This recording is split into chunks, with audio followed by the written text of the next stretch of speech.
pero vamos a hablar con Hernán Arvizu. Buenas noches, Arvizu. Buenas noches, ¿qué tal? Mucho gusto.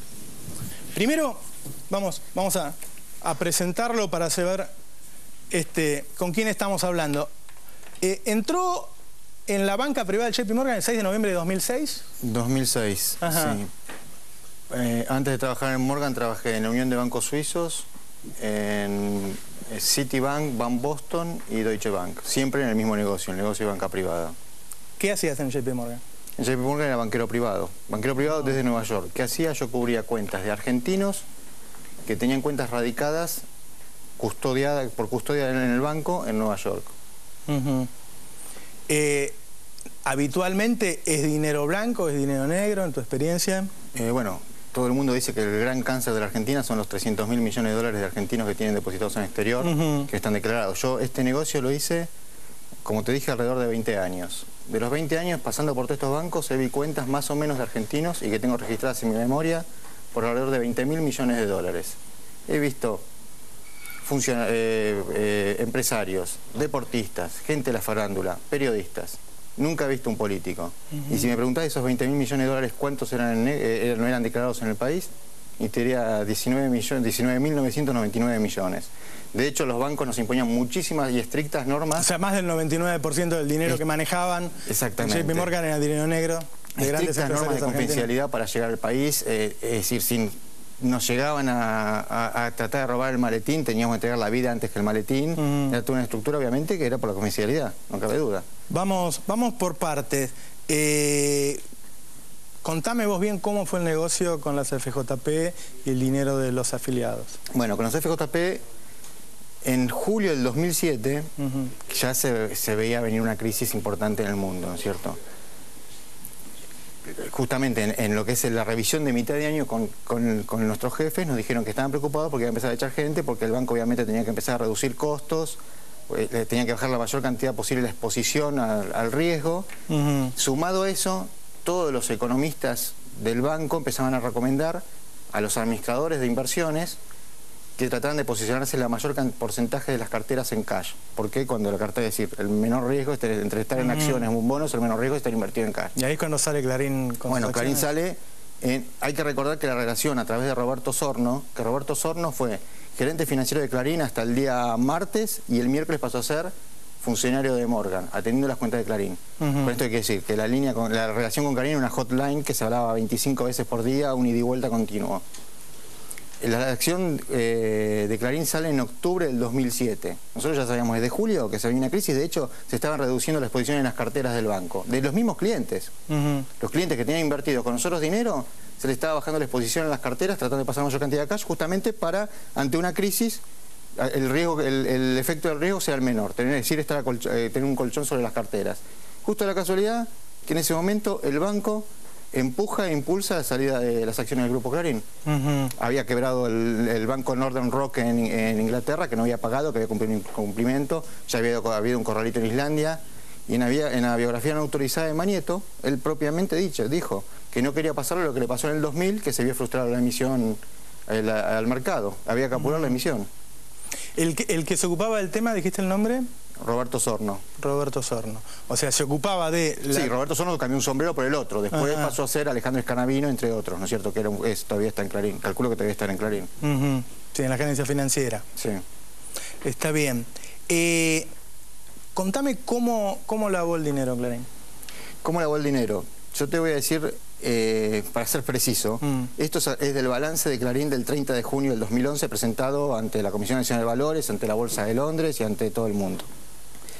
En el punto 5.4 de otras deudas describe que GCA Investments canceló un crédito con JP Morgan y al momento de liberar el crédito JP Morgan le liberó ciertas garantías. Ahora vos me preguntás a mí qué quiere decir eso. Está claro que está lavando dinero.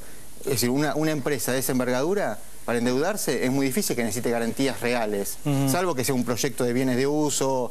Si no, es decir, todo lo que sea la deuda se emite por la calidad de la empresa, no por una garantía real. En este caso, la garantía real son fondos propios de la compañía. Contame cómo es esto de que envían el dinero a Austria y se lo pasó atrás. ¿Cómo fue la operación? Lo de Austria en realidad no es que manden el dinero a Austria. Había, desde que venía desde el proceso militar, un acuerdo con el gobierno austríaco que si un argentino compraba deuda austríaca, el gobierno austríaco le cedía a la Argentina la potestad de cobrar impuestos sobre los intereses de vengados por esa deuda. Sí. ¿Qué quiere decir eso, hablando sencillamente? Vos comprabas $100.000 de deuda austríaca, te pagaba $1.000 de interés al año, Austria no te cobraba intereses sobre eso. Argentina tiene la potestad de cobrar o no cobrar. Por acuerdos comerciales que había en ese momento nunca cobraba. No te cobraba impuestos. No cobraba impuestos. Por lo cual era una forma de la parte blanca del dinero, no es que iba el dinero, era comprar bonos, una parte blanca del dinero que tenía todo argentino, lo compraban bonos austríacos. Lo compraban el 30 de diciembre, lo presentaban ante la AFIP que tenían bonos austríacos, no pagaban impuestos y el 5 de enero lo vendían y empezaban a invertir de nuevo. Después lo que hicieron ellos es, lo pasaron atrás. Que un TRAS, de hecho están radicados en los llamados paraísos fiscales, el TRAS es, si le dice llanamente, la cesión del dinero a un tercero. Es como que yo te regale el dinero a vos. Sí. Yo paso a ser beneficiario del dinero. Entonces, otro paso. A la AFIP decían, hoy tengo $50 millones en la declaración jurada del 2011. Al 2012 dice, no, mire, tengo 25 nomás, porque otros 25 los pasé a un Trust Limited en algún lugar, por lo cual tengo 25. Yo paso a ser beneficiario en el Trust y pago intereses por los 25 nada más. Así de infantiles. Es decir, ahora, esto que estás contando vos resulta más técnico que otras historias en donde se pesa el dinero y que no se pesa el dinero. Mira, nosotros obviamente teníamos muchas charlas del lavado de dinero que le interesa a Estados Unidos, que era el terrorismo y el narcotráfico, y obviamente venía gente del FBI, de la DEA, a distintos lados a dar las charlas. Una vez que vino una persona de la DEA que estuvo infiltrada en un cártel en Juárez, en México, Juárez, le preguntamos ese mito, le decimos, ¿es verdad que en el narcotráfico se pesa la plata? Y dijo, mira, hagamos una cosa, pongamos un diálogo entre nosotros dos. Yo soy un narco, vos venís con una bolsa que me decís, mira, esa bolsa que son X cantidad de kilos, no tengo idea, 20 kilos equivalen a $100 millones. Yo narco te digo, arremangate y vamos a contarlos. No es otra cosa que haya un billete falso y en vez de $100 millones haya 99.990.900. O sea, no se pesa. No se pesa. Tienen el tiempo del mundo, porque tienen la cantidad, es decir, los recursos son inagotables para el narcotráfico. Ponen 20 personas a contar la plata y la plata, porque los billetes falsos pueden pasar perfectamente, entre otras cosas. Es decir, $10.000 de 100 millones por peso, no tengo idea, pero imagino que se puede pasar también por alto. Y los narcotráficos sabemos que el narcotráfico le interesa bastante la plata, ¿no es cierto?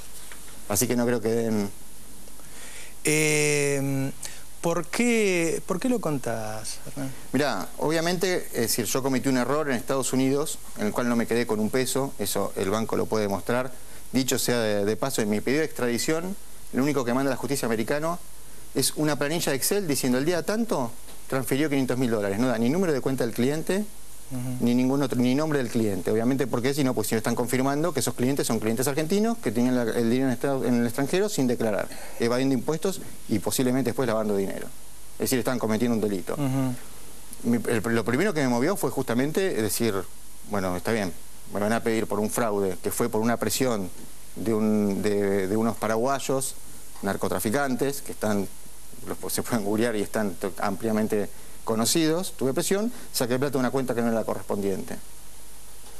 Nunca toqué un peso de esos para mi beneficio. El banco me dijo, lo expliqué antes de que pasara todo esto, yo hablé con el banco, me dijeron muy tranquilos, volvete a Estados Unidos. Volví a Estados Unidos, me di cuenta que el ambiente no era el paternal que me habían hablado, obviamente me volví a tomar un avión, pero seguía trabajando yo todavía en el banco, de hecho estaba viendo clientes cuando me llamaron.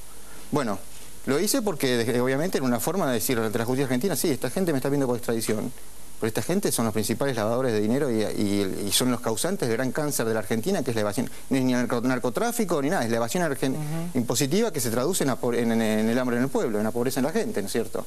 Ese fue el primer movimiento. A medida de que ha pasado, yo soy de clase media, a diferencia de que son la mayoría de los banqueros que están en Estados Unidos, que son de clase alta, yo soy de clase media, tengo hermanas que hacen trabajos sociales. Cada vez que venía acá a Estados Unidos, mi hermana me decía, mira, Argentina, medio día de tu trabajo me equivale a 100 días, es decir, me echas para atrás 365 días del mío, ¿no es cierto? Porque obviamente venir a ayudar a una persona que saque $150 millones del país implica un agujero enorme en las cuentas fiscales. Con esto que voy, que a medida que fue pasando el tiempo, conocí a Luis Delía, la cual es una persona que aprecio muchísimo, y me he dado cuenta que le está haciendo un mal muy grande al país. Y si me preguntás hoy, 4 años que pasaron después, ¿por qué lo hago? Primero, obviamente, porque quiero salvar mi cabeza. Y segundo, es decir, en igual porcentaje, porque quiero hacerle un bien a la gente después de haber hecho durante 20 años mal al país. Cuando vos haces la denuncia en la que te autoincriminás, ¿Con quién hablas? ¿Con el fiscal? Yo lo presenté y hablé con el secretario Slupski, si mal no recuerdo. ¿El secretario juez sí, Torres? El secretario juez Torres. Ajá. Me tomó declaración, bueno, como dijiste, a los 2 días allanaron mi casa y allanaron el banco, y después nunca más. En el medio se entrometió el FBI, 2 agentes del FBI asignados a la embajada se entrometieron. Básicamente lo que dijeron: no le crean a esta persona porque cometió un fraude en Estados Unidos. ¿Por qué pensás que está frenada la causa? Porque está obviamente el Grupo Clarín. Cabe aclarar que no es solamente el Grupo Clarín. El Grupo Clarín más los empresarios más importantes de la Argentina, más Estados Unidos, la embajada de Estados Unidos, no cabe duda, ¿no es cierto? ¿Alguien del Grupo Clarín te quiso contactar? No. ¿Y a alguien cercano a vos, a tu abogado? Mira, que yo sepa, no. También. ¿A quién se lo contaste por primera vez esto? Bueno, lo que hizo la Nata, recogió la información de tribunales. Y después en una segunda entrevista sí me reuní con él. O sea que vos le cantaste a la Nata hace unos años el tema de que Clarín había lavado dinero con la JP Morgan. Sí. Y la Nata lo publicó. Sí, de hecho me dijo: me interesa mucho la nota. Ajá. ¿Después no se acercó más a vos últimamente? No, nunca más. Durante un tiempo me hacían unas consultas cuando fue justamente en el 2008 la crisis financiera, que escribió bastante, y algunas buenas notas sobre la crisis. Me preguntaban para que les diera una mano con respecto a lo que escribían, pero después nunca más.